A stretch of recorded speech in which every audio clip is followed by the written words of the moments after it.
The emergency sirens echoed through the medical bay of Station Kepler 442, their piercing wail cutting through the usual hum of alien conversations. Dr. Sarah Chen looked up from her data pad, watching as the Zephyrian medical staff scattered in all directions, their translucent blue skin flickering with patterns of distress. "What's happening?" she called out to Dr. Veltar, the head of xenobiology on the station. The tall, mantis-like alien's compound eyes swiveled toward her, reflecting the red emergency lights. "Emergency transport incoming." Veltar clicked in his species' rapid-fire language, the universal translator rendering his words in Sarah's earpiece. "Class 9 predator from the mining colony on Proxima 7. The miners found it trapped in a collapsed tunnel." Sarah frowned. Class 9 predators were nothing to joke about. These were creatures that could tear through reinforced steel with their claws, and had enough raw strength to flip a hover transport. "Are they bringing it here for treatment?" "Treatment?" Veltar's mandibles clicked in what Sarah had learned was the Zephyrian equivalent of laughter. "Human, we do not treat such beasts. We contain them until they expire, then dispose of the remains safely." The medical bay doors hissed open, and a team of heavily armed security personnel backed through, their plasma rifles trained on something beyond Sarah's view. Behind them came a massive containment unit, its transparent aluminum walls thick enough to stop a missile. Inside, Sarah could see movement, something large and dark, thrashing weakly against the confines. "Keep those barriers at maximum," barked Commander Thulex, a draconian whose scaled hide gleamed purple under the lights. "One scratch from those claws and you'll be dead before the antitoxins can take effect." Sarah pushed through the crowd of medical staff, all of whom seemed to be backing away from the containment unit. As she got closer, she could see the creature more clearly, and her breath caught in her throat. It was beautiful in a terrifying way. Standing nearly 3 meters tall even while hunched over, the creature resembled a cross between a great cat and something prehistoric. Its fur was a deep midnight blue that seemed to absorb light, broken only by silver striping that ran along its powerful flanks. 6 limbs ended in claws that looked capable of shredding titanium, and its elongated skull housed rows of teeth that gleamed like polished obsidian. But what struck Sarah most was its eyes. They were large and intelligent, a deep amber color that seemed almost human in their expressiveness. Right now, those eyes were filled with pain and confusion, darting frantically around the medical bay as if searching for an escape that didn't exist. "It's injured," Sarah said, moving closer to the containment unit despite the nervous shuffling of the aliens around her. "Of course it's injured," Dr. Veltar replied dismissively. "Half the tunnel collapsed on it. But such creatures are too dangerous to treat. Their biology is incompatible with our medical techniques anyway. The stress of treatment would likely kill it faster than leaving it alone." Sarah watched as the creature tried to stand, then collapsed again with what sounded almost like a whimper. She could see now that its rear leg was bent at an unnatural angle, and there was a dark stain spreading across its left side where something had penetrated deep into its torso. "You're not even going to try?" she asked, unable to keep the incredulity out of her voice. "Human," Commander Thulex interjected, his voice carrying the authority of someone used to being obeyed. "Your species may have a reputation for reckless bravery, but even you cannot be foolish enough to suggest treating a nightmare beast." "Nightmare beast?" Sarah looked back at the creature, which had gone still except for the rapid rise and fall of its chest. "Is that what you call it?" "They are apex predators from the deep forests of Proxima 7, Dr. Veltar explained. "Highly aggressive, territorial, and virtually immune to most forms of sedation. The colonists call them nightmare beasts because they attack without warning and leave no survivors. This one has killed at least 12 miners in the past month." Sarah studied the creature more carefully. Its breathing was becoming more labored, and she could see that the dark stain on its side was growing larger. Maybe it was just defending its territory. If miners were blasting in the tunnels, they might have been destroying its habitat. "The reasons are irrelevant," Thulex said firmly. "The creature is too dangerous to approach, and even if it weren't, our medical protocols specifically forbid treatment of Class 9 predators. The risk to station personnel is too great." The other medical staff were nodding in agreement, but Sarah couldn't take her eyes off the injured animal. There was something about the way it lay there, something that reminded her of the wounded animals she used to help her veterinarian father treat back on Earth. The same look of pain mixed with wariness, the same desperate edge to its breathing. "How long until it dies?" she asked quietly. Given the extent of its injuries, perhaps 6 to 8 hours, Dr. Veltar replied clinically. The internal bleeding will eventually cause organ failure. It is actually more merciful this way than attempting treatment that would only prolong its suffering. Sarah watched as the creature's eyes found hers through the transparent walls of its prison. For a moment, they stared at each other, and she could have sworn she saw something like recognition in those amber depths, or maybe it was just hope. "I want to examine it," she said suddenly. The medical bay fell silent except for the creature's labored breathing and the distant wail of sirens. Every alien in the room turned to stare at her as if she had just announced her intention to juggle live plasma grenades. "Absolutely not," Commander Thulek said flatly. "I cannot and will not authorize such a procedure. The risk is too great."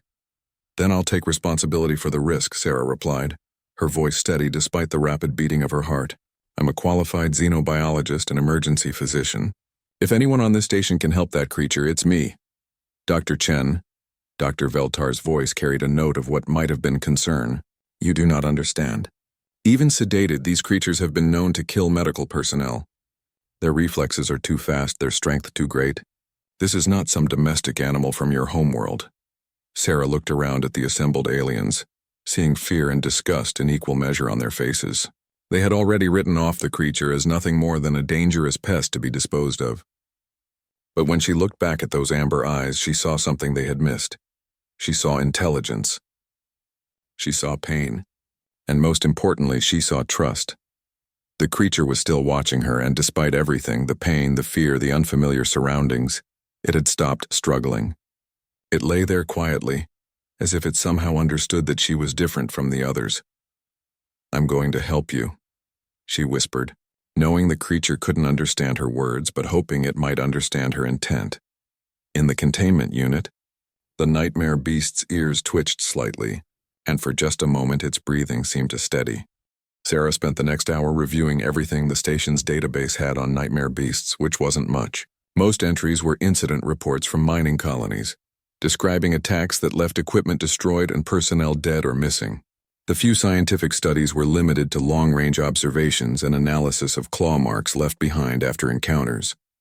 What struck her most was what wasn't in the reports. No mention of pack behavior, no evidence of territorial marking, no documentation of mating rituals or social structures.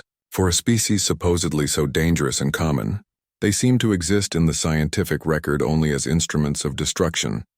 That's because most scientists who get close enough to study them don't survive to file their reports, Dr. Veltar had explained when she questioned him. The creatures are pure predator driven by instinct alone. But as Sarah watched the injured beast through the containment unit's walls, she saw something that contradicted that assessment. The creature had arranged itself carefully despite its injuries, positioning its wounded side away from the viewing panels and keeping its good legs beneath it in a way that would allow for quick movement if needed. That wasn't pure instinct. That was tactical thinking. More telling was how it reacted to different people approaching its prison. When Commander Thulek or his security team drew near, the beast's lips would pull back in a silent snarl, and its claws would extend threateningly. But when Sarah approached, it would simply watch her with those intelligent amber eyes, never displaying aggression. "It knows," she murmured to herself. "Somehow it knows I want to help." Dr. Chen. The voice belonged to Dr. Kexith, a Centaurian physician whose species was known for their conservative approach to medical practice. "I must advise against whatever you are planning. Even if you could somehow safely approach the creature, our medical equipment is not designed for its physiology. We have no way to properly anesthetize it, no understanding of its pain responses, no knowledge of drug interactions." Sarah nodded without taking her eyes off the beast. "Then I'll have to work without full anesthesia. Humans have been treating wounded animals for thousands of years before we had perfect medical technology." "This is not an animal," Kexith insisted. "This is a killing machine that has evolved specifically to destroy anything it perceives as a threat." "Then why hasn't it tried to break out of the containment unit?" Sarah asked. "Those claws could probably cut through the walls if it really wanted to escape. But it's just lying there watching us." Kexith's forearms gestured dismissively. "It is likely conserving energy for a final attack when someone gets close enough." Sarah finally turned away from the containment unit to face the assembled medical staff. "I need a portable medical kit, basic surgical tools, and whatever painkillers we have that might work on carbon-based life forms. Also, I want the containment unit moved to Surgical Bay 3. Dr. Chen, Commander Thulex's voice carried a warning tone. I cannot authorize this procedure. The risk to station personnel. The only person at risk will be me, Sarah interrupted. And I'm volunteering.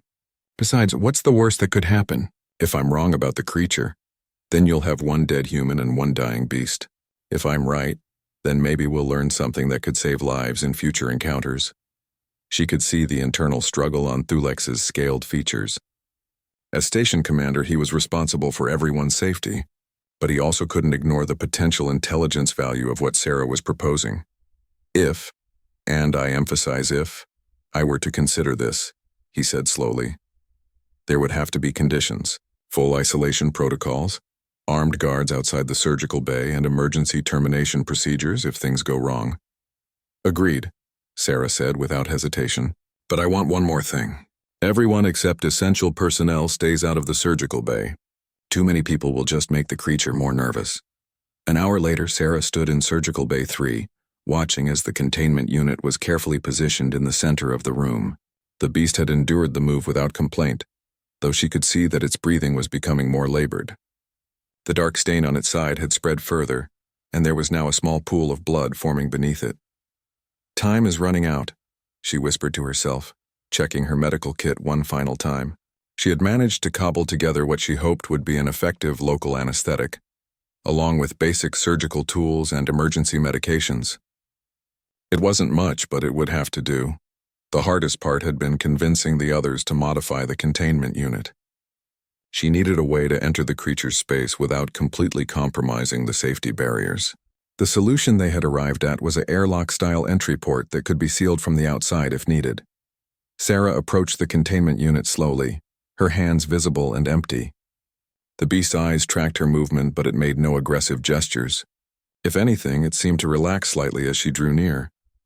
Easy now, buddy, she said softly, placing her palm against the transparent wall. I know you're scared and hurting, but I'm going to help you. I need you to trust me.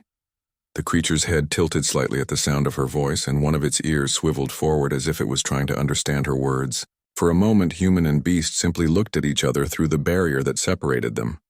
Then, to everyone's amazement, the creature slowly lowered its head until it was resting on its front paws, exposing the back of its neck in what could only be interpreted as a gesture of submission. Did you see that? Sarah called out to the observation deck where Dr. Veltar and the others were watching. It's showing submission. It knows I'm trying to help.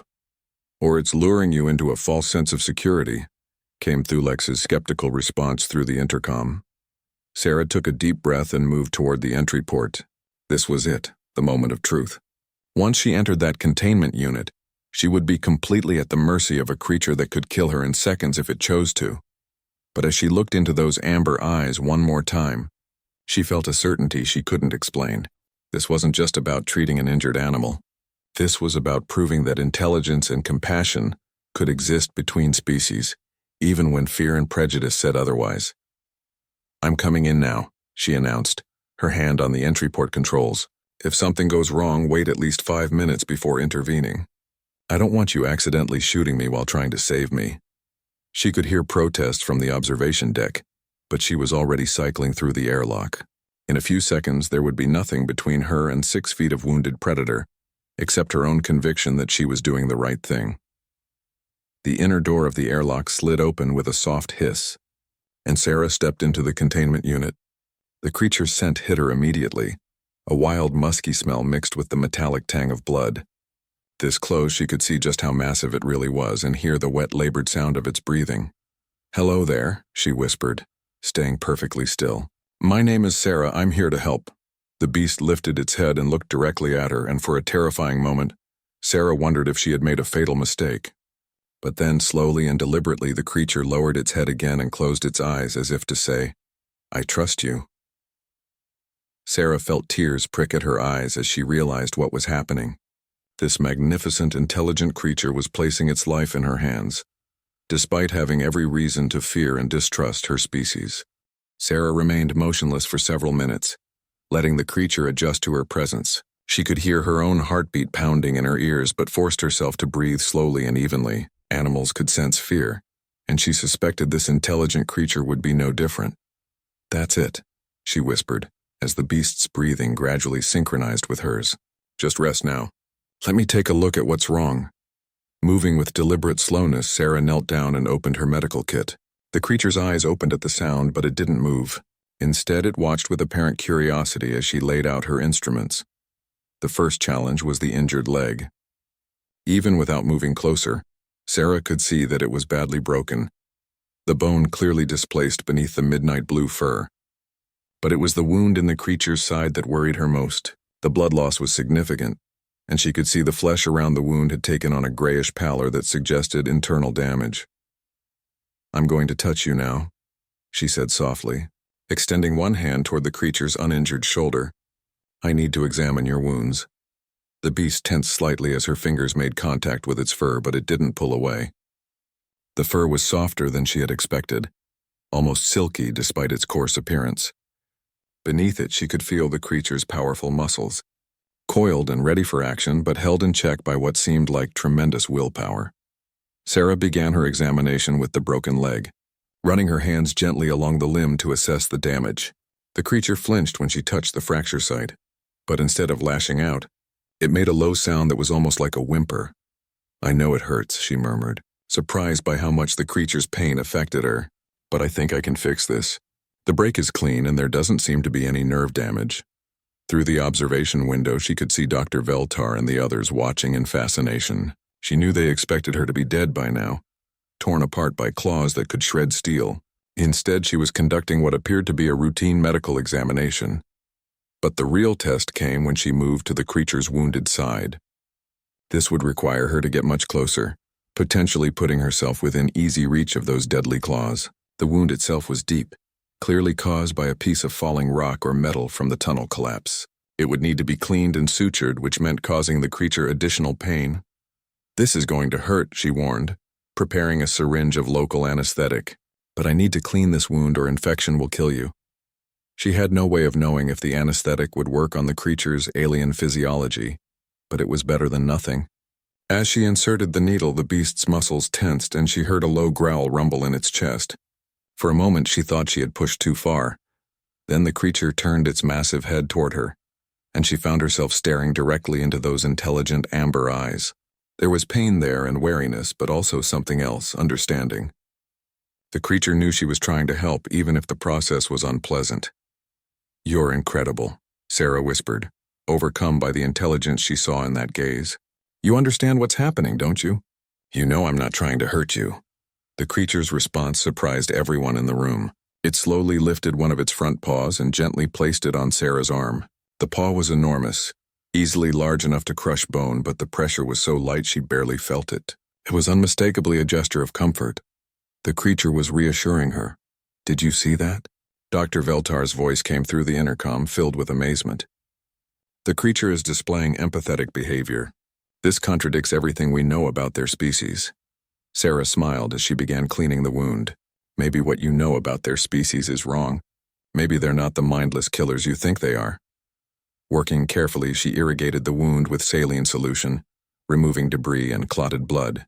The creature remained perfectly still throughout the process, though she could see its claws extending and retracting involuntarily as waves of pain washed over it. "Almost done with this part," she said soothingly. "You're being so brave." As she worked, Sarah began to notice details about the creature that the official reports had missed. Its claws, while certainly formidable, showed signs of being used for digging rather than fighting. The wear patterns suggested they were primarily tools for excavation, not weapons for killing. Its teeth, too, seemed designed more for processing tough plant matter than tearing flesh. "I don't think you're a predator at all," she said as she prepared to suture the wound. "I think you're more like a large herbivore, aren't you? That's why the miners keep encountering you. You're not hunting them. You're trying to access the mineral deposits they've disrupted." The creature's ear twitched at her words, and she could have sworn she saw something like relief in its eyes, as if it was grateful that someone finally understood. The suturing process was delicate work, requiring Sarah to lean in close to the creature's body. She was acutely aware of how vulnerable she was in this position, but the beast remained perfectly still, even helping by adjusting its position slightly to give her better access to the wound. "There," she said finally, tying off the last suture. "That should hold together nicely. Now for your leg." Setting the broken leg would be more challenging. It required applying significant force, which would cause considerable pain even with the local anesthetic. Sarah had no idea how the creature would react to that level of discomfort. "This is the hard part," she explained, positioning her hands on either side of the fracture. "I need to realign the bone, and it's going to hurt quite a bit. But once it's done, you'll start feeling better." The creature seemed to understand the gravity of what was about to happen. It shifted its weight, bracing itself against the wall of the containment unit, and then looked directly at Sarah and gave what could only be described as a nod. "Okay," Sarah said, taking a deep breath. "On 3. 1, 2. She pulled hard on 3, feeling the bone pieces grind together as they moved back into proper alignment. The creature's entire body went rigid, and it let out a sound that was part roar, part scream of pain. But even in its agony, it didn't lash out. Instead, it buried its face against its own forearm, muffling its cries. "It's done," Sarah said quickly, applying a makeshift splint to hold the bone in place. "The worst part is over. You did so well." As the immediate pain subsided, the creature lifted its head and looked at Sarah with what could only be described as gratitude. Then, in a gesture that brought tears to her eyes, it gently nuzzled her shoulder with its massive head. "Oh," she whispered, stroking the creature's fur. "You beautiful, intelligent being. They had it all wrong about you, didn't they?" Through the observation window, she could see the assembled aliens watching in stunned silence. Dr. Veltar's mandibles were clicking rapidly, a sign of extreme agitation in his species. Commander Thulex appeared to be furiously updating his reports, but Sarah's attention was focused entirely on the magnificent creature before her. As she continued her gentle ministrations, she realized that this encounter was about to change everything they thought they knew about the so-called nightmare beasts. "What's your real name, I wonder?" she asked softly. "Because you're certainly not a nightmare. You're more like a miracle." The creature's response was a low rumbling sound that almost seemed like purring. For the first time since arriving at the station, it looked truly relaxed, as if it finally felt safe. Sarah knew that the hardest part of her job was done. The creature would live, and with proper care it would heal completely. But she also knew that this was just the beginning. There were questions that needed answers and assumptions that needed to be challenged. Most importantly, there was a species that needed to be understood rather than feared. Over the next several hours, Sarah remained in the containment unit with the creature, monitoring its vital signs and adjusting its treatment as needed. The local anesthetic had proven surprisingly effective, suggesting that despite its alien origin, the creature's nervous system shared some fundamental similarities with Earth-based life forms. What fascinated her most was how the creature responded to her presence. Whenever she moved away to check her instruments or prepare medications, it would track her with its eyes, occasionally making soft vocalizations that sounded almost like questions. When she returned to its side, it would visibly relax, sometimes even shifting position to make her work easier. "It's forming an attachment to you," Dr. Veltar observed through the intercom, his clinical tone unable to hide his amazement. "This behavior has never been documented in their species. Maybe because no one has ever tried to help one before," Sarah replied, gently checking the creature's pulse. The heart rate was strong and steady, much healthier than it had been hours earlier. When you only encounter a species in violent circumstances, you only see their violent responses. The real breakthrough came when Sarah began experimenting with communication. She had noticed that the creature's vocalizations seemed to follow patterns, almost like a primitive language.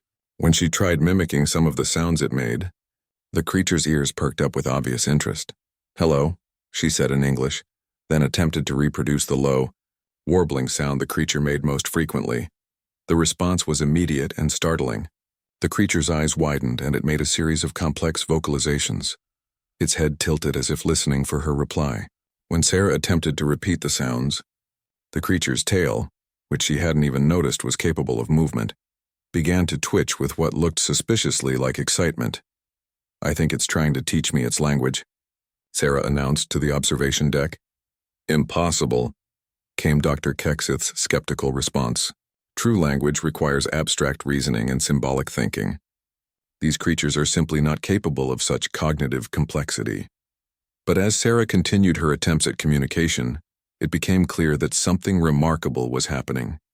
The creature was patient with her pronunciation, often repeating sounds slowly and clearly when she struggled. When she finally managed to produce what seemed to be a correct vocalization, the creature made a sound that could only be described as pleased approval. More importantly, it began using different sounds in different contexts. One particular warbling tone seemed to be associated with comfort or gratitude, used whenever Sarah did something that helped with its pain. Another, sharper sound appeared to indicate discomfort or concern, often preceding movements that caused its injuries to flare up. "It's definitely communicating," Sarah said, carefully documenting each interaction. "These aren't just random animal noises. There's intention behind them," meaning. Her analysis was interrupted by an urgent chime from the station's communication system. Commander Thulex's voice filled the medical bay, tight with concern. "Dr. Chen, we have a problem. Long-range sensors have detected multiple contacts approaching the station. They match the energy signatures of the mining ships from Proxima 7. Sarah looked up from her patient, a cold dread settling in her stomach. "What does that mean?" "It means the miners are coming to collect their problem," Thulex replied grimly. "And they're not planning to take it back alive. Our communications with the colony suggest they intend to terminate the creature and dispose of the remains." The creature seemed to sense the change in atmosphere. Its amber eyes darted between Sarah and the observation window, and it made a series of increasingly agitated sounds. Whatever it was saying, the meaning was clear. It understood that danger was approaching. "How long do we have?" Sarah asked, her hand instinctively moving to stroke the creature's head in a comforting gesture. "Approximately 6 hours until they arrive. They're demanding immediate transfer of the creature to their custody under colonial salvage laws." Sarah felt anger flare in her chest. "Salvage laws? This is a living, intelligent being, not a piece of equipment to be salvaged." "That's not how colonial law sees it," Thulex admitted reluctantly. "Class 9 predators are classified as dangerous fauna with no legal protections. The miners have the right to reclaim property that endangered their operation." The creature's agitation was increasing. It tried to stand, putting weight on its injured leg, and let out a cry of pain that made Sarah's heart clench. She realized it was trying to prepare for flight, some instinct telling it that escape was necessary. "Easy, easy," she soothed, guiding it back down. "I won't let them hurt you. I promise." But even as she made the promise, Sarah knew she had no idea how to keep it. The creature was in no condition to be moved, even if they had somewhere safe to take it. Its leg would need weeks to heal properly, and the abdominal wound was still too fresh to risk transportation. "There has to be something we can do," she said to the observation deck. "Some legal protection we can invoke." "Actually," Dr. Veltar said slowly, "there might be. Colonial law does include provisions for the protection of sentient species. If we could prove that these creatures are truly intelligent, how intelligent would they need to be?" Sarah asked. "The legal standard requires demonstration of abstract reasoning, communication ability, and cultural awareness. Essentially, proof of sapience rather than mere intelligence." Sarah looked down at the creature, which was watching the conversation with obvious understanding, despite not being able to understand the words. Its eyes held a depth of awareness that reminded her more of a person than an animal. "What if I could prove all three?" she asked. "The burden of proof would be extraordinary," Dr. Kexith warned. "Colonial courts are notoriously conservative when it comes to expanding sentience protections. You would need irrefutable evidence." "Then that's what we'll get," Sarah said with determination. "But I'll need more time with the creature, and I'll need some assistance." Over the next hour, Sarah began working intensively with the creature, trying to establish a more complex form of communication. She started with simple concepts, pointing to objects and learning the creature's words for them. To her amazement, the creature quickly grasped what she was trying to do and began actively participating in the lessons. "Wall," Sarah would say, touching the containment barrier, then producing her best approximation of the creature's term for solid barriers. The creature would correct her pronunciation patiently, then point to other solid objects and use variations of the same root sound, demonstrating that its language had grammatical structures and logical consistency. But the real breakthrough came when Sarah tried to teach the creature some basic human concepts. She pointed to herself and said, "Sarah, then pointed to the creature and made a questioning sound in its own language. The creature's response was immediate and clear. It placed one massive paw on its own chest and produced a complex series of sounds that were obviously its name. But more than that, it then pointed to Sarah and attempted to say her name in return. Its alien vocal cords struggling with the human phonemes but unmistakably trying to reciprocate the introduction. "Did you record that?" Sarah called out excitedly. "It understands the concept of names, of individual identity. That's abstract reasoning right there." But what happened next was even more remarkable. The creature looked directly at the observation window, seeming to notice the other beings watching for the first time. It made a questioning vocalization to Sarah, clearly asking about the observers. Sarah pointed to each alien in turn, naming them and their species. The creature listened intently, then did something that made everyone in the room fall silent. It raised one paw in what was unmistakably a greeting, directing it toward the observation window, and produced what sounded like an attempt at the word hello in the universal trade language. "Impossible," Dr. Kexeth whispered, but Commander Thulex, despite his earlier skepticism, was already updating his reports. "This changes everything," he said grimly. "If this creature is truly sentient, then what the miners want to do constitutes murder." The creature seemed to understand the gravity of the moment.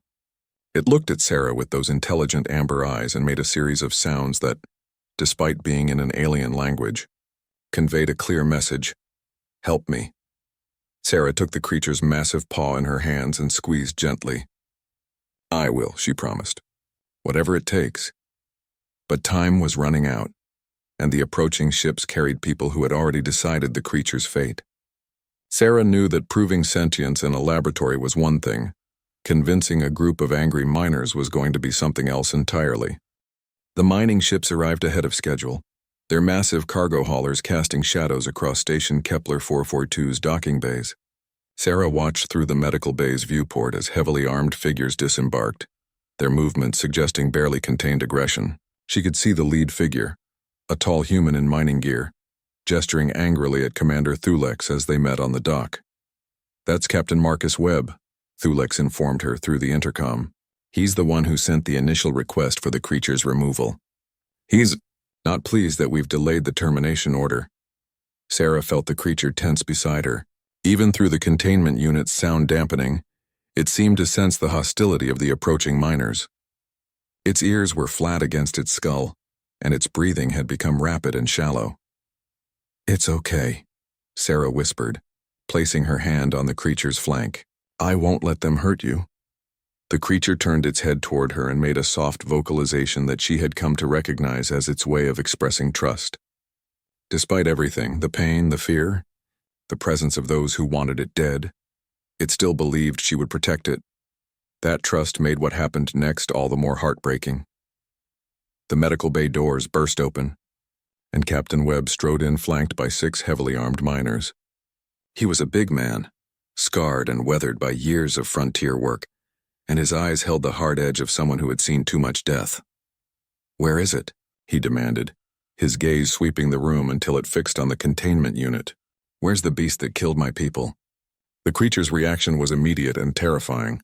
At the sight of Webb, it let out a roar that shook the entire medical bay, and lunged against the containment walls with such force that the transparent aluminum actually cracked. Its amber eyes, which had been so gentle with Sarah, now burned with what looked like recognition and fury.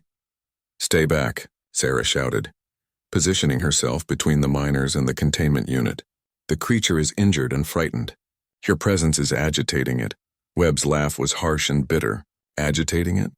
Doctor, that thing has killed 12 of my people in the last month. The only thing that should be agitating it is the fact that it's still breathing." "Captain Webb," Commander Thulex interjected, stepping forward with his hands raised diplomatically. "There have been some developments in our understanding of the creature's nature. We believe it may be a sentient being, which would change its legal status significantly." "Sentient?" Webb spat. "Commander, I've seen what this thing does to people. I've had to tell wives that their husbands aren't coming home because some monster tore them apart in the tunnels. Don't talk to me about sentience."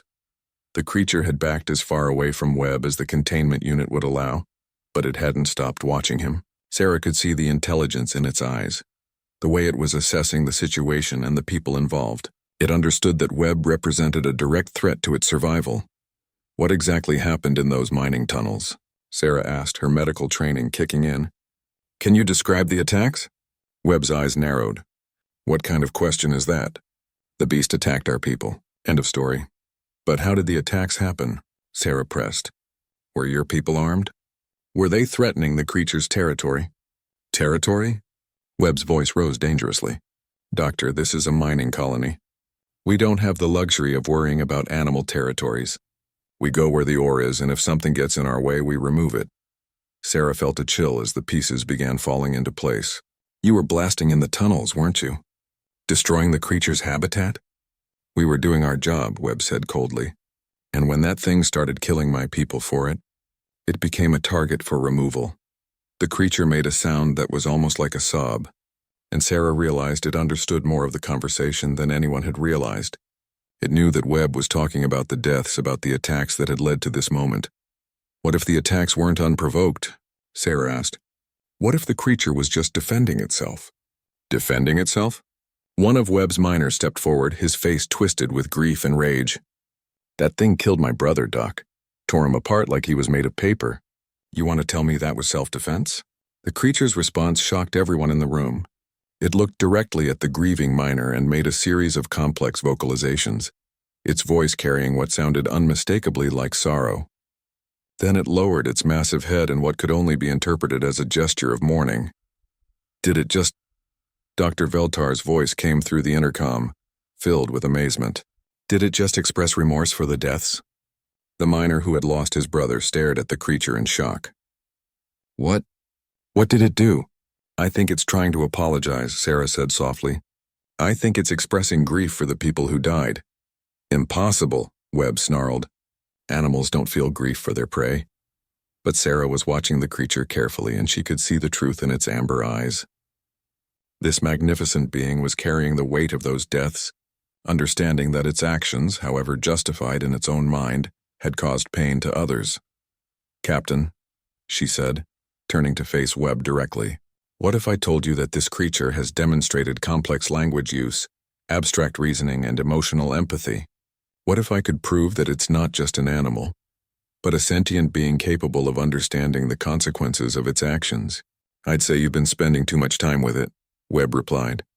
And I'd remind you that sentient or not, it's still responsible for 12 deaths. The situation was deteriorating rapidly. Sarah could see that Webb had no intention of listening to reason, and his miners were growing increasingly agitated. The creature seemed to sense the rising tension, and its own stress was causing its vital signs to spike dangerously. Please, Sarah said desperately, just give me a chance to demonstrate what I've learned. 5 minutes to show you that this isn't the mindless killer you think it is. Webb checked his chronometer impatiently. You've got 2 minutes, Doc. Then we're taking our property back to the colony for proper disposal. Sarah's mind raced. She had to find a way to prove the creature's intelligence in a manner that would be undeniable, even to someone as prejudiced as Webb. But more than that, she had to find a way to communicate the creature's true nature, its capacity for reason, empathy, and growth. She approached the creature slowly, aware that all eyes were on them. I need your help, she whispered. I need you to show them who you really are. The creature looked at her with those intelligent amber eyes, and she could see understanding there. It knew that this was the moment that would determine its fate. What happened next would either save a life or condemn a sentient being to death based on fear and misunderstanding. Sarah placed her hand on the containment unit's wall, directly opposite the creature's massive paw. Through the transparent aluminum, human and alien pressed their hands together in a gesture of connection that transcended species barriers. Watch, she said to the miners. Watch and learn what intelligence really looks like. The creature took a deep breath, looked directly at Captain Webb, and began to speak. The words that came from the creature's throat were not in its own language, but in halting, carefully pronounced Standard Galactic. Each syllable was a struggle, shaped by vocal cords never meant for such sounds, but the meaning was unmistakably clear. Sorry for deaths, the creature said, its amber eyes fixed on Captain Webb. Not want, kill, protect, home, protect, young. The medical bay fell into absolute silence. Even the hum of the life support system seemed muted in the face of what they had just witnessed. Captain Webb's face had gone pale and his miners stood frozen, weapons forgotten in their shock. "Young?" Sarah asked gently, encouraging the creature to continue. The creature's next words hit the room like a physical blow. "Deep in tunnels, eggs, many, many eggs. Miners.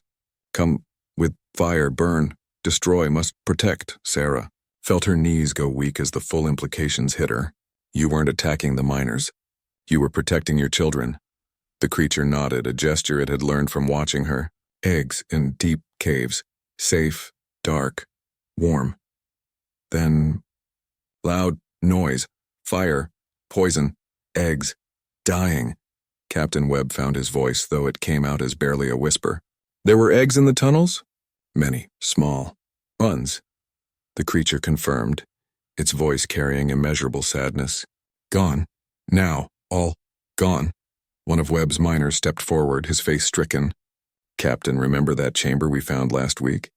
The one with all the weird organic matter? The one you ordered us to clear out with plasma torches?" Webb's face went ashen. "That wasn't organic matter.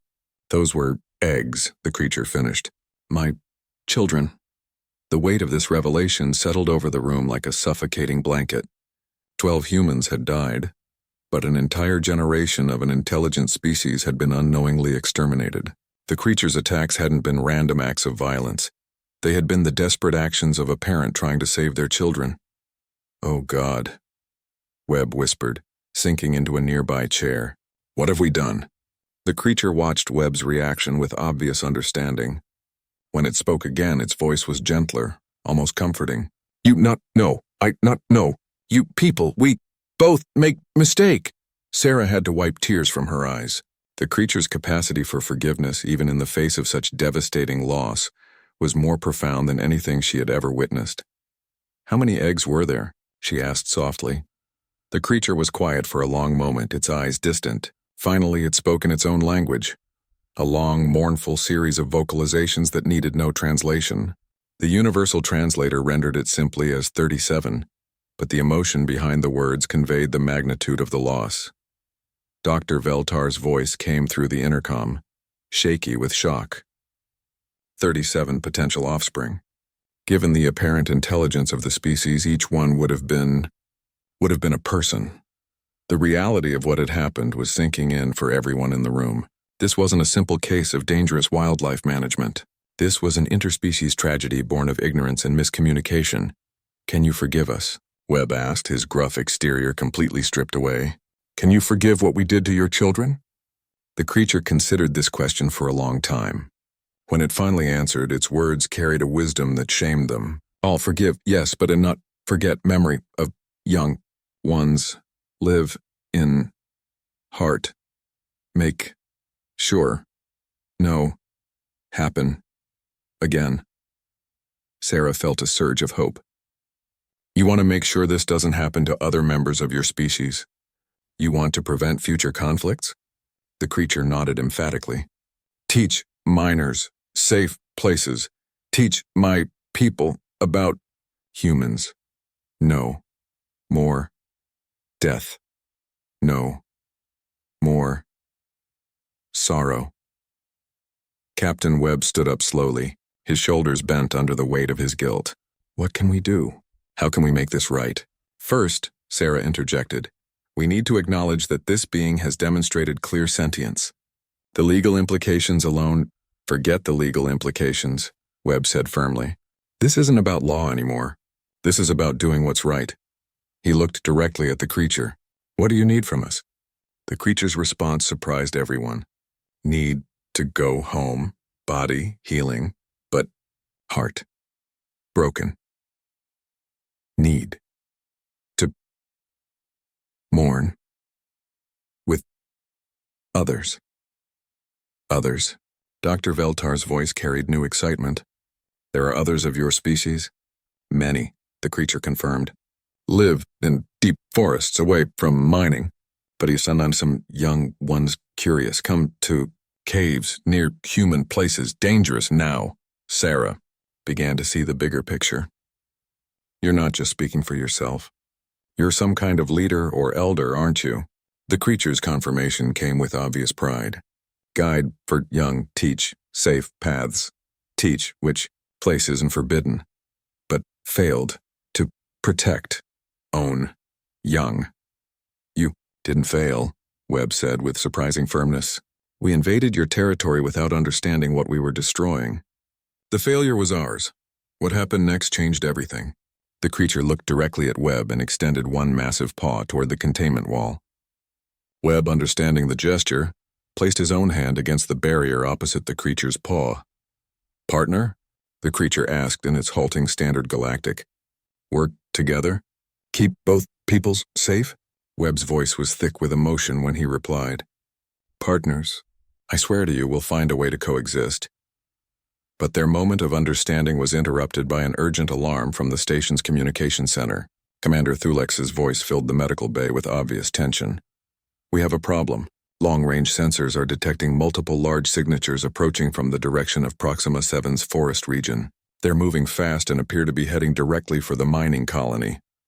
The creature's eyes widened in alarm, and it let out a series of urgent vocalizations in its own language. Even without translation, the meaning was clear. More of its kind were coming, and they were not pleased. How many? Sarah asked, dreading the answer. At least 20, possibly more. They'll reach the colony in less than 6 hours. The creature struggled to stand despite its injuries, its voice filled with urgency as it switched back to standard galactic. Others come for revenge. Think. Dead. Think. Humans. Kill all. Must stop them. Must tell truth. Sarah realized with growing horror that they had solved one crisis only to face a potentially much larger one. An entire pack of these intelligent, powerful beings was heading toward the mining colony, believing that the humans had murdered one of their own and destroyed an entire generation of their young. Can you communicate with them? Webb asked desperately. Can you call them off? The creature shook its massive head sadly. Too and far. Must go in a person. Must show alive. Must explain. But you're in no condition to travel, Sarah protested. Your injuries need more time to heal. The creature looked at her with those wise amber eyes, and she could see the terrible choice it was facing. Stay and heal while its people march toward what could become a war, or risk its life to prevent a tragedy that would dwarf what had already happened. Must. Try, it said simply. Cannot let more die for my children. Captain Webb stepped forward, his jaw set with determination. Then we go together, all of us. We'll take my fastest ship and get there before your people reach the colony. Too dangerous, the creature warned. Others not trust humans, see you as enemy. Then we'll have to change their minds, Webb replied. Just like you changed ours. Sarah looked at the creature, seeing both hope and fear in its amber eyes. The next few hours would determine whether two species could learn to coexist, or whether misunderstanding and grief would drive them into a war that neither side could truly win. The journey to Proxima 7 was the longest 4 hours of Sarah's life. The creature, who had finally shared its name, Kethvar, which roughly translated to Stonewalker, lay in the medical bay of Captain Webb's fastest ship, fighting both pain and time. Despite Sarah's protests, it had insisted on making the journey, knowing that only its presence could prevent the coming tragedy. Approaching the colony's outer perimeter, Webb announced from the pilot's seat, still no sign of the others, but our long-range sensors show they're less than an hour behind us. Sarah checked Kethvar's vital signs for the 10th time in as many minutes. The stress of travel was taking its toll, but the creature remained conscious and alert. Its amber eyes were fixed on the viewport, watching as the mining colony grew larger ahead of them. Tell me about your people, Sarah said, trying to keep Kethvar calm and focused. Help me understand what we're facing. Kethvar's voice was weaker now, but still determined. Led by Morer, Thak old, wise, strong, was mentor to me, taught patience, taught wisdom, but children were his grand young. Loss will make him angry beyond reason. Webb's face tightened. How angry are we talking about? Oh, that can call the rage, ancient power of our people, when, in deep rage, think only of vengeance, no mercy, no negotiation, only death. Sarah felt her heart sink. And you think he's in this deep rage now? Yes, feel it in air, taste it in when he comes not to talk, comes to end human presence forever. They landed at the mining colony's central compound just as the evacuation sirens began to wail. The colonists were scrambling to load essential equipment onto transport ships, their faces grim with the knowledge that they might never see their home again. Webb helped Sarah transfer Kethvar to a mobile medical platform. The creature's massive form, drawing stares and gasps of fear from the evacuating colonists. Many of them had lost friends to what they thought were random attacks. Seeing one of the monsters being treated as a patient rather than a threat was clearly difficult for them to process. Stay calm, Webb called out to his people. This being is not our enemy. It's here to help us. But convincing the colonists would have to wait. On the horizon, a dark line was emerging from the forest, the approaching pack of Kethvar's people. Even at this distance, Sarah could see they were massive creatures moving with deadly purpose across the landscape. 37 of them, Webb observed through his scope, just like the number of eggs that were destroyed. 1 for each lost child, Kethvar confirmed sadly. Morthak brings it mourning and party, but mourning and revenge, same thing for us. Sarah could see the creatures more clearly now as they approached. They were all similar to Kethvar in build, but each was unique in coloring and markings. At their head was a creature even larger than Kethvar, its fur a deep silver that seemed to shimmer with its own light. This had to be Morthak. What's the plan? Webb asked. How do we stop them without starting a war? Kethvar struggled to sit up on the medical platform. Must shout myself, must tell truth, but Morthak may not listen. Deep rage makes mind closed to reason.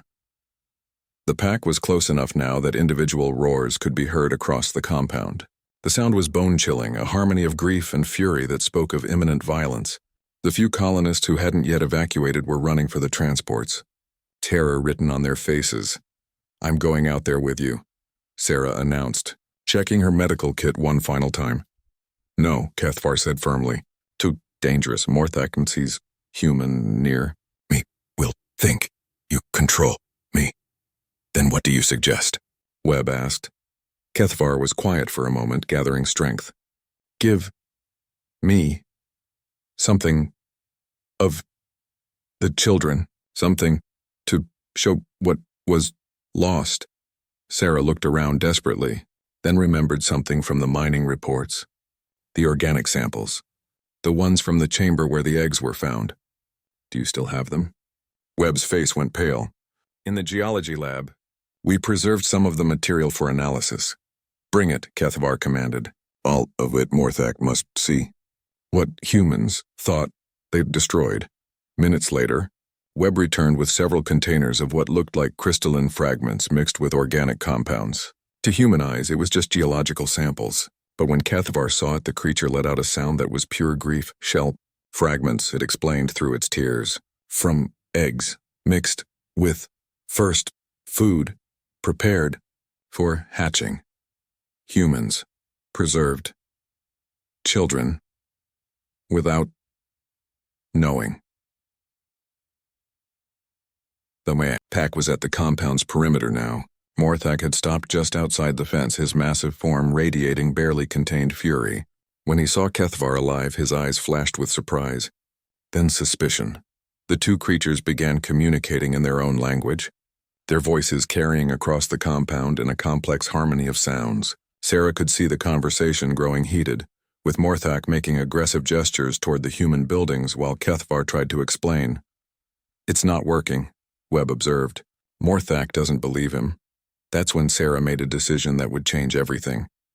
Taking one of the containers of preserved egg fragments, she walked slowly toward the fence where the two massive creatures faced each other. Sarah, no, Webb called after her, but she ignored him. Morthak's attention snapped to her as she approached, his lips pulling back to reveal teeth like obsidian daggers. He took a step forward, clearly preparing to attack, but Kethavar quickly moved between them. "Morthak," Sarah said, hoping the universal translator would convey not just her words, but her sincerity. "I know you can understand me. I know you're in pain. I know you want justice for the children who were lost." The ancient creature's eyes fixed on her with predatory intensity, but he didn't attack. Sarah took that as permission to continue.